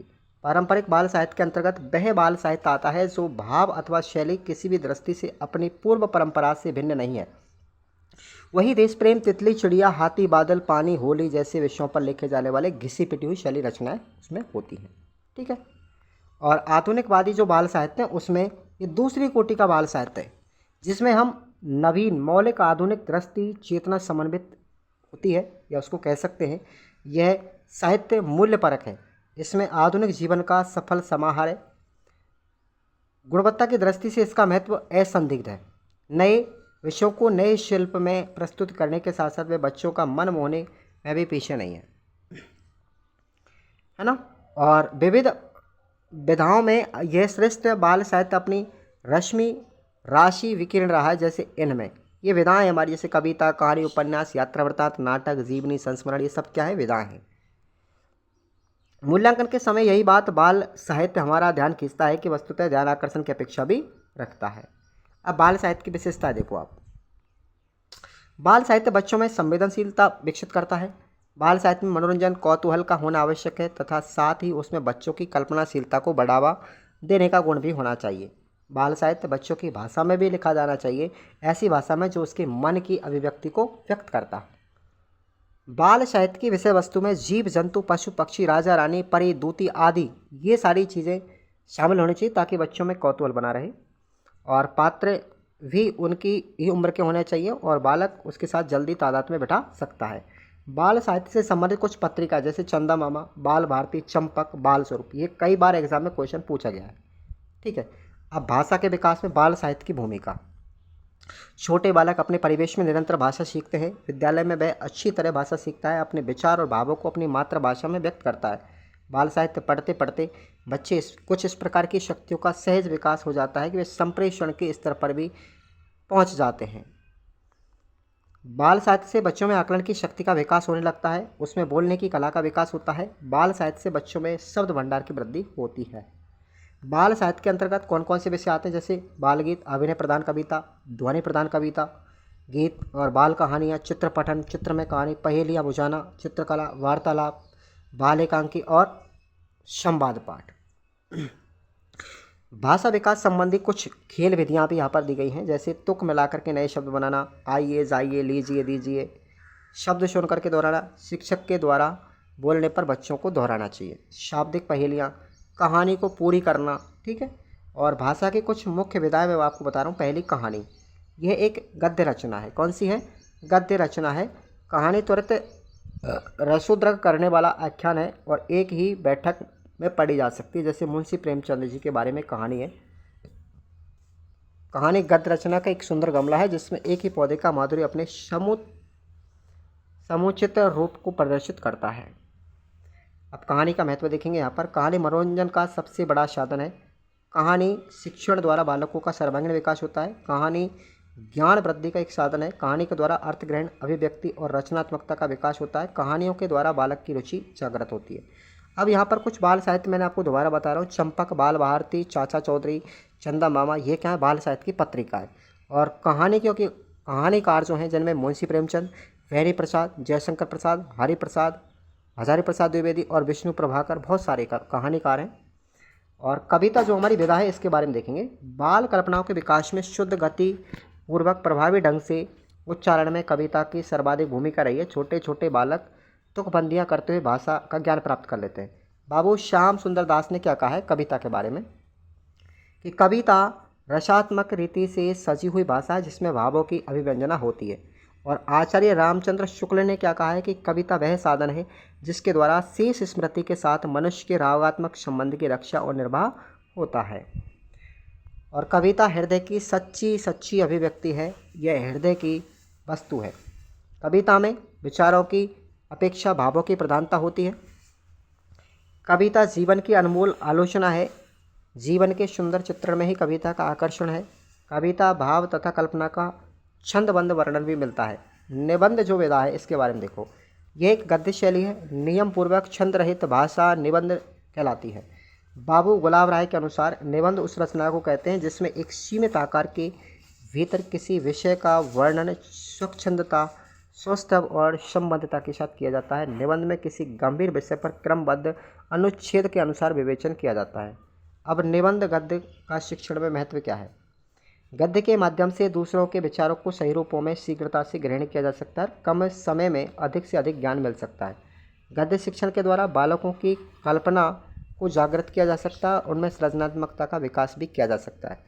गद्य रचना में रचनात्मकता कार्य करना पद्य आदि भाव प्रधान रचनाओं की अपेक्षा सरल है। यह ज्ञान वृद्धि का एक सरल और सुग्राह्य साधन भी है। एकांकी जो विधा है इसके बारे में, यह एक दृश्य काव्य है। दृश्य काव्य इसकी रसानुभूति देख करके अधिक प्रभावी होती है। इसमें रंगमंच पात्र अभिनय करते हैं। एकांकी में एक स्थान की 1-2 दिन की घटना को 2-3 पात्र को द्वारा अभिनय किया जाता है। इसमें एकांकीकार होते हैं जिसमें एकांकीकार कौन कौन से थे, जैसे सेठ गोविंद दास, उदय शंकर भट्ट और उपेंद्र नाथ आश्क। और कुछ एकांकी भी मैं आपको बता रहा हूँ, उदाहरण के लिए मालवजी फौजदार और मधुलिका। यात्रा वृत्तांत क्या होता है देखिए।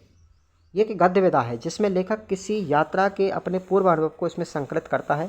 यात्रा से पहले की तैयारी, यात्रा में कठिनाइयाँ, सुविधाएं, त्रुटियाँ, समस्या समाधान आदि के अनुभव को रोचक पूर्ण तरीके से इसमें वर्णित करता है। और यात्रा वर्णन को पाठक पढ़ते समय यात्री साथ साथ कल्पना करता हुआ अपने स्वयं के अनुभव करने लगता है। संस्मरण क्या है, यह जीवन की तरह एक गद्य शैली है। जीवनी की तरह गद्य शैली है।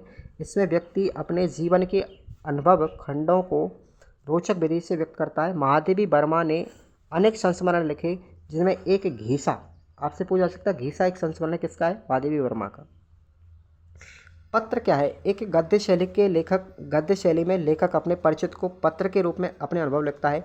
नेहरू जी ने भारत की झलक है ना अपनी पुत्री के लिए लिखा था। व्यंग्य क्या होता है, व्यंग्य पूर्ण भाषा में लिखी गई एक गद्य रचना व्यंग्य शैली होती है। वस्तुतः कविता अन्योक्ति होती है जो गद्य में व्यंग्य है। इसमें किसी अन्य को संबोधित करते हुए, किसी अन्य पर घटित करते हुए लेखक इस प्रकार की कुछ सत्य का वर्णन करता है जिसमें लक्षित व्यक्ति समझ जाता है और रुष्ट भी नहीं होता। जैसे शिव शंभू के चिट्टे, नींव की ईंट, ये सब क्या है, व्यंग्यपूर्ण रचना है। अब कहानियों के प्रकार भी आते हैं जैसे घटना प्रधान कहानी, वातावरण प्रधान कहानी, चरित्र प्रधान कहानी, ऐतिहासिक कहानी, मनोवैज्ञानिक कहानी और सामाजिक कहानियाँ। ठीक है।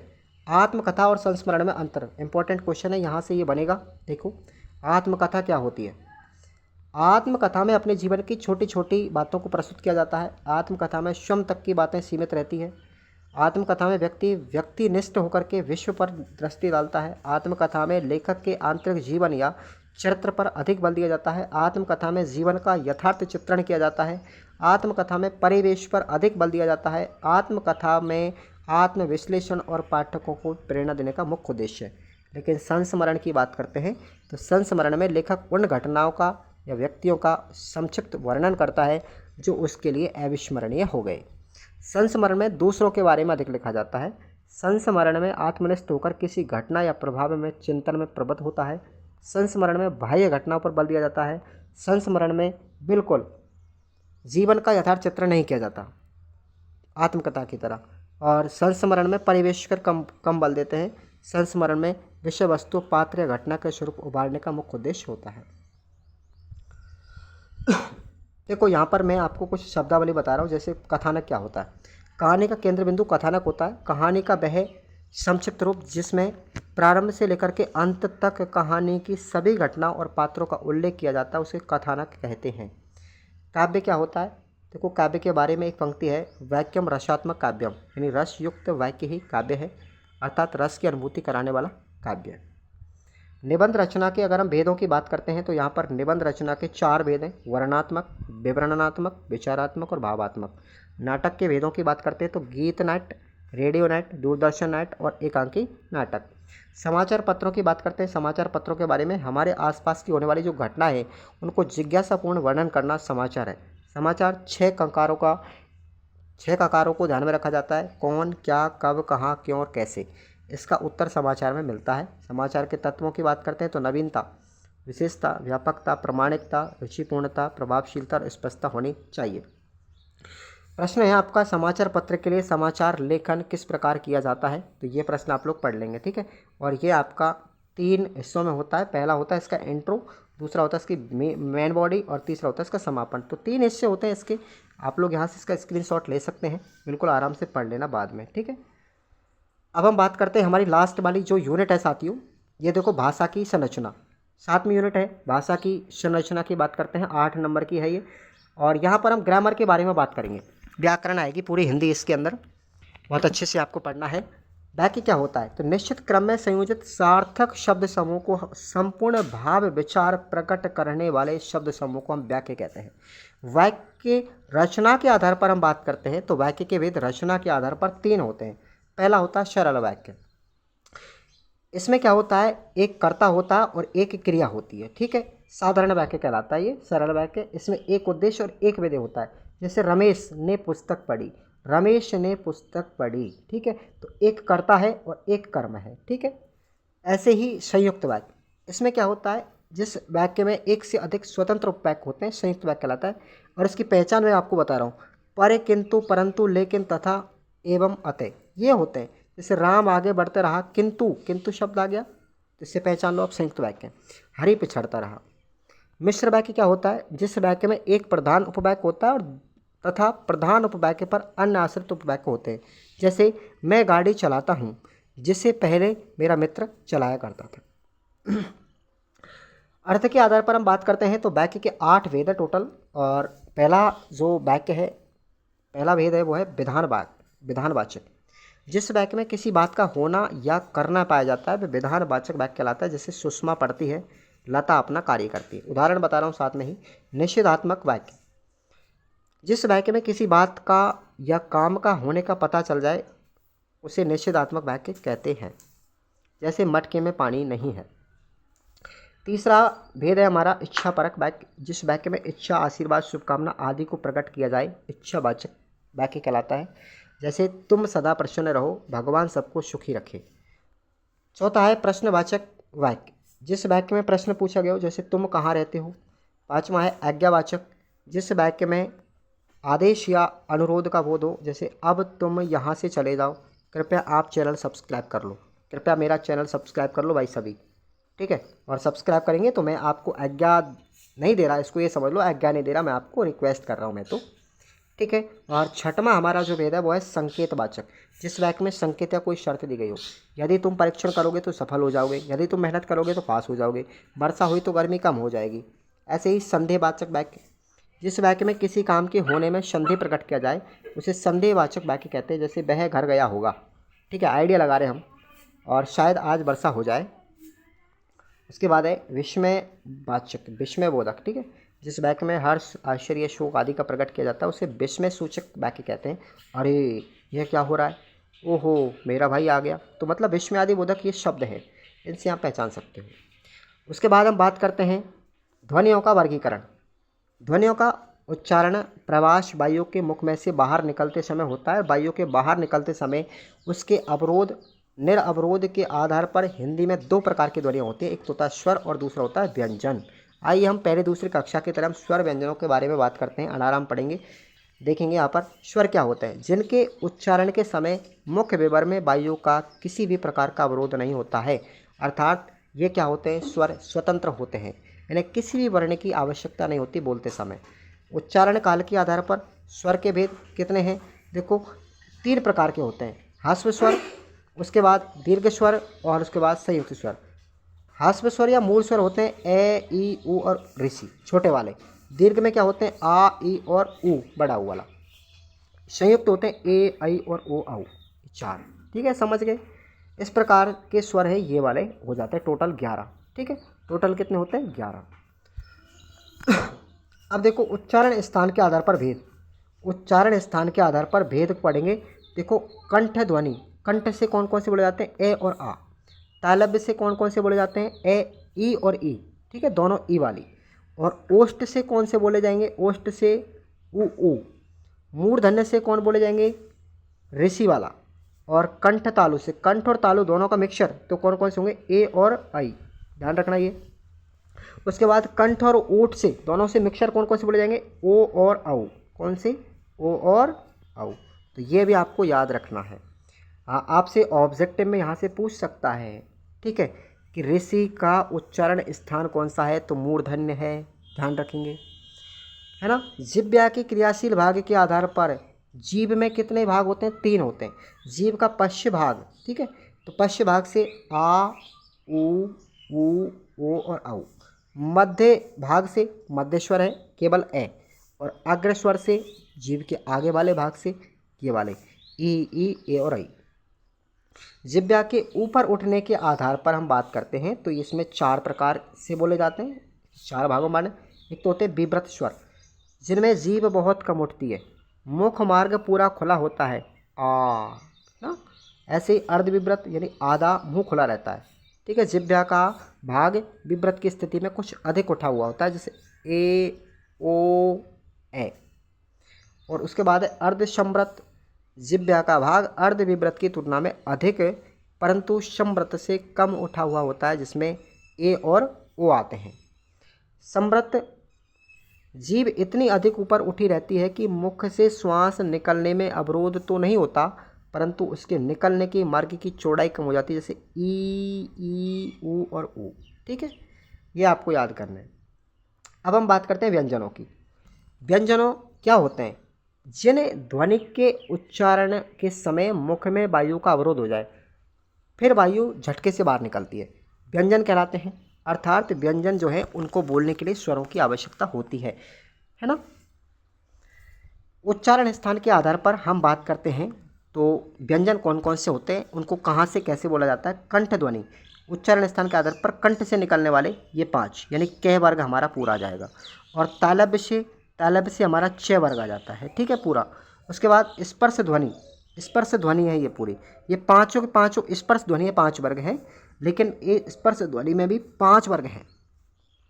मूर्धन्य है, इसमें ट वर्ग आएगा, दंत से त वर्ग आएगा, और ओष्ठ है ना, ओष्ठ है, होठ और ओठों से दोनों से प वर्ग आ जाता है पूरा, ठीक है। अंतस्थ व्यंजन कौन कौन से हैं, अंतस्थ व्यंजन कौन कौन से हैं, ये रे ले बे, ठीक है। उसमें व्यंजन कौन से हैं, से और है। इस प्रकार कुल 33 व्यंजन होते हैं, 25 तो स्पर्श होते हैं, 4 अंतस्थ होते हैं और 4 ऊष्म होते हैं। स्वर तंत्रियों के आधार पर व्यंजन कितने प्रकार के, 4 प्रकार के। अघोष, अघोष कौन कौन से व्यंजन हैं भाई, उच्चारण के समय स्वर तंत्रियों के कंपन नहीं होता, कोई गूंज नहीं होती। जैसे इसमें पहला वर्ग द्वितीय वर्ग, जैसे कै खे गे, ठीक है, कै खे। देखो ये वर्ग के प्रथम और द्वितीय वर्ण, कोई वर्ग है उसका पहला और दूसरा वर्ण, केवल वर्ग का पहला और दूसरा, तो कै वर्ग का कै खे, च वर्ग का च छे, टे वर्ग का तै थे, ये वाला वर्ग का पहला और दूसरा, ठीक है। और उसके बाद से और 3 ये है, तो टोटल कितने हो गए, 13 वर्ण हो गए, ये अघोष है। उसके बाद घोष वर्ण कौन कौन से हैं? घोष व्यंजन जिनके बोलने में गूंज होती है, स्वर तंत्रियों में कंपन होता है, तो ये टोटल 20 हैं। इनमें क्या होता है? पहला और दूसरा तो किस में आ गया? अघोष में। अब सघोष में कौन से गए? तीसरा, चौथा और पाँचवा। तीसरा, चौथा और पाँचवा वर्ग का तीसरा, चौथा और पाँचवा वर्ण, और साथ में किसके? एक अंतस्थ के हैं और एक है। ठीक है, तो ये कितने हुए? टोटल 20। ठीक है, समझ में आ गया। 15 तो इनके हो गए, 15 और 4 19 और एक है 30। अल्प प्राण उच्चारण के श्वास की मात्रा कम हो जाती है। ठीक है, श्वास कम मात्रा का उपयोग करना पड़े, तो वर्ग का पहला, तीसरा और पाँचवा। ठीक है, तो 15 तो इनके हो गए और ये रह लेवे 4 ये हो गए, तो टोटल कितने हो? 19 वर्ण। इनको याद करके जाना अच्छे से, ये अपने हिंदी में भी काम आते हैं साथियों, रीट में भी काम आते हैं, 3rd ग्रेड में आते हैं, रीट प्री में भी, हाँ 3rd ग्रेड में बहुत ज़्यादा काम आते हैं ये।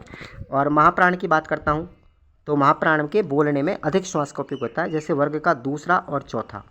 ठीक है, तो 10 तो इनके हो गए, और ओष में व्यंजन हो गए 3 और एक है, तो टोटल कितने हो गए? 14। तो यहाँ से ये प्रश्न इनका जोड़ा बनेगा घोष, अघोष और अल्पप्राण, महाप्राण, इनके युग्म बना लेना आप लोग। तो ये स्वर तंत्रियों के आधार पर है। अब हम बात करते हैं लिंग परिचय की। लिंग परिचय क्या है? देखो, शब्द के जिस रूप से किसी स्त्री या पुरुष की जाति का बोध होता है उसे लिंग कहते हैं। जैसे छात्र विद्यालय जाता है और छात्रा विद्यालय जाती है, तो छात्र पुल्लिंग है, छात्रा स्त्रीलिंग है। लिंग 2 प्रकार की होती है, स्त्रीलिंग और पुल्लिंग। ठीक है, और पुल्लिंग से अगर हम स्त्रीलिंग बनाना चाहेंगे तो बन सकता है, जैसे सुतमन बेटा होता है तो सुतामन बेटी, शिक्षक से शिक्षिका, मोर से मोरनी, दास से दासी, कवि से कवियत्री, विद्वान से विदुषी, ग्वाला से ग्वालिन, बना सकते हो आप लोग। उसके बाद हम बात करते हैं वचन या व्याकरण का पूरा चैप्टर आ जाता है यहाँ पर। वचन की बात करते हैं। संज्ञा सर्वनाम विशेषण क्रिया के जिस रूप से संख्या का बोध होता है उसे वचन कहते हैं। जैसे लड़का लिखता है तो लड़का एक वचन है, लड़के लिखते हैं तो ये बहुवचन है ना। वचन के भेद, एक वचन और बहुवचन। एक वचन का मतलब किसी का आदर प्रकट करने के लिए एक वचन के स्तर पर हम बहुवचन का प्रयोग करते हैं। जैसे राजा साहब आए हैं, राजा साहब, ये राजा तो एक ही है लेकिन शब्द कौन सा है? आदर प्रकट करने का। मेरे पिताजी बीमार हैं, पिताजी बीमार हैं शब्द कौन सा है? बहुवचन का है, लेकिन किसके लिए प्रयुक्त होता है? एक वचन के लिए। ऐसे प्राण, दर्शन, लोग, आंसू, दाम आदि का प्रयोग सदैव बहुवचन होता है। सभा में बहुत लोग थे। द्रव्यवाचक संज्ञा सदैव एक वचन प्रयुक्त होती हैं। ठीक है, सोना सस्ता हो गया, दूध महंगा हो गया। वचन के भेद की बात करते हैं। विशेषण क्रिया के लिए प्रयुक्त होती है। लड़का लिखता है, लड़के लिखते हैं। ठीक है, ये समझ में आ गया होगा। अब बात करते हैं विशेषण की। जो शब्द संज्ञा और सर्वनाम की विशेषता बताते हैं विशेषण कहलाते हैं, और जिन संज्ञा या सर्वनाम शब्दों की विशेषता बताई जाती है विशेष्य कहा जाता है। आम मीठा है तो आम तो क्या है? विशेष्य है, और विशेषण क्या है? मीठा। समझ में आ गया। विशेषण के भेद कितने? 5 हैं। पहला हम पढ़ेंगे गुणवाचक, जिस शब्द से संज्ञा सर्वनाम के गुण, दशा, स्वभाव का पता चलता है, गुणवाचक विशेषण कहलाता है। संख्यावाचक, जिनसे संज्ञा और सर्वनाम की संख्या प्रकट होती है। संख्यावाचक 2 प्रकार का होता है, निश्चित संख्यावाचक और अनिश्चित संख्यावाचक। उसके बाद है परिमाणवाचक विशेषण, जिससे किसी वस्तु की नाप, मात्रा, तोल आदि का पता चलता है, और ये 2 प्रकार का होता है, निश्चित परिमाणवाचक और अनिश्चित परिमाणवाचक। संकेतवाचक विशेषण, जो सर्वनाम शब्द किसी संज्ञा से पहले प्रयुक्त होकर के उसकी विशेषता बताते हैं उसको हम संकेतवाचक या सर्वनाम विशेषण कहते हैं। और रीट मेंस में बहुत बार ये पूछा गया है। ठीक है, बहुत बार यहाँ से एग्जाम में पूछा गया रीट में। व्यक्तिवाचक विशेषण की बात करते हैं। व्यक्तिवाचक संज्ञा से बने विशेष शब्द व्यक्तिवाचक विशेषण कहलाते हैं। जैसे कानपुर से कानपुरी, अमेरिका से अमेरिकी। परिमाणवाचक और संख्यावाचक विशेषण में अंतर क्या है? संख्यावाचक परिमाण विशेषण से गिनती का बोध होता है, जबकि परिमाण विशेषण से मात्रा का बोध होता है। ध्यान रखना, आगे समझ में। अब विशेषण की विशेषताएं, 3 अवस्थाएं होती हैं इसकी। विशेषण की 3 अवस्थाएं होती हैं। पहली होती है मूल अवस्था। ठीक है, मूल अवस्था। दूसरी होती है उत्तर अवस्था, और तीसरी होती है उत्तम अवस्था। ये आप लोग पढ़ लेना, स्क्रीनशॉट ले लीजिए भले ही आप लोग, काफ़ी लंबी क्लास हो गई भाई। उसके बाद हम बात करते हैं क्रिया की। क्रिया वाक्य का मुख्य अंग क्रिया, इसके बिना हर वाक्य अधूरा रहता है। हिंदी भाषा में क्रियापद वाक्य के अंत में आता है। वाक्य को प्रभावी बनाने के लिए क्रिया पर बल देने के लिए क्रिया वाक्य के प्रारंभ में या मध्य में आ सकती है।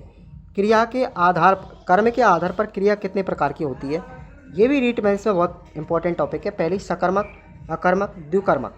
ठीक है भाई। ऐसी संरचना के आधार पर देखो, प्रेरणार्थक, नामबोधक, सहायक क्रिया, पूर्वकालिक क्रिया, क्रियार्थक, नामबोधक और संयुक्त क्रिया।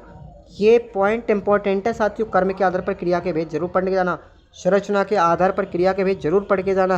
रीट में बहुत इंपॉर्टेंट टॉपिक है ये। अब भाषा में विराम चिन्हों का उपयोग, ये भी साथियों बहुत अच्छा टॉपिक है। ये भी अपन की पात्रता के अंदर है, यहाँ से भी प्रश्न पूछा गया दोनों बार। पूर्ण विराम चिन्ह इस तरीके का होता है। ठीक है, जैसे आज मैं अवकाश पर हूँ, लगा दिया बड़ा वाला चिन्ह। अर्ध विराम चिन्ह कैसा होता है, इस प्रकार का होता है। अल्प विराम वाला ये कॉमा होता है। प्रश्नवाचक का तो आप जानते ही है ना। विस्मयादि बोधक का ये वाला चिन्ह है। ठीक है, निर्देशक के लिए ये वाला चिन्ह, योजक के लिए ये छोटा सा चिन्ह, कोष्टक के लिए ये वाला आप लोग जानते ही हो, और संक्षेप सूचक के लिए देखो ये कोष्टक होता है। और ये 3 प्रकार के कोष्टक होते हैं, ये छोटा, ये बीच का और ये बड़ा वाला। और ये संक्षेप सूचक शब्द है, ओ लिखा होता है जो। ठीक है, जैसे हम लिखते हैं ना डॉक्टर की जगह इतना सा लिख देते हैं, 0 लगा के डॉक्टर, है ना। तो ये क्या है, संक्षेप सूचक शब्द है। अब देखो भाई, एक ही शब्द से अनेक शब्द बनाए, ये दोबारा आ गया क्या, एक ही शब्द से अनेक शब्दों की रचना की जा सकती है। जैसे स्वदेश, विदेश, देशांतर, देशी। देश से कितने शब्द बन रहे हैं देखो, देशज, प्रदेश, आदेश, देशभक्त, देशद्रोही, देश अभिमान।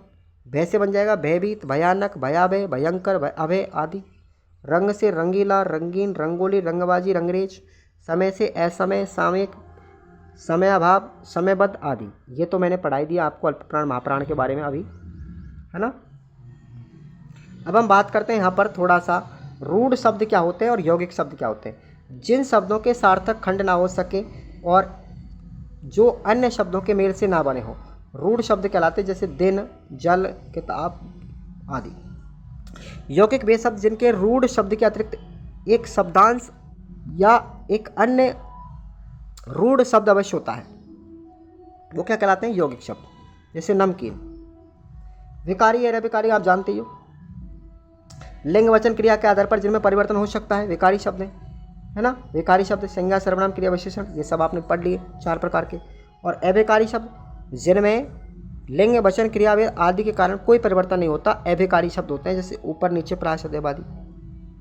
अविकारी 4 प्रकार के, क्रिया विशेषण, समुच्चय बोधक, संबंध बोधक और विस्मयादि बोधक। इतना आपको पढ़ना है ना भाई। ये तो भाई आप लोग जानते ही हो। प्राथमिक स्तर पर बच्चों द्वारा किए जाने वाले 2 प्रकार की वाक्य संबंधी अशुद्धियाँ, आवृत्ति के आधार पर। ठीक है, लिंग वचन संबंधी उपयुक्त शब्द का प्रयोग न करने पर, और ब्राह्म संबंधी। ये कौन कौन सी अशुद्धियाँ हैं। इस तरीके से आपका पूरा कंप्लीट पेपर होता है। आप चैनल को सब्सक्राइब कर लो, वीडियो को लाइक कर दीजिए और दोस्तों को शेयर कर दो। मेरा गला बैठ चुका है साथियों, बिल्कुल जवाब नहीं दे पा रहा है, बिल्कुल अब गला काफ़ी देर हो चुका है, गला सूख गया है। मैं माफ़ी चाहूँगा आपसे। और सुबह हम बात करेंगे, सुबह की जो क्लास डलेगी उसमें हम MCQ को लेकर के आएंगे बहुत अच्छे तरीके से, धमाकेदार क्लास। तब तक के लिए जय हिंद, वंदे मातरम। सब्सक्राइब जरूर कर लेना और टेलीग्राम से ज्वाइन जरूर हो जाना। ठीक है साथियों, शेयर तो सबको कर दीजिए आप। Thank you so much.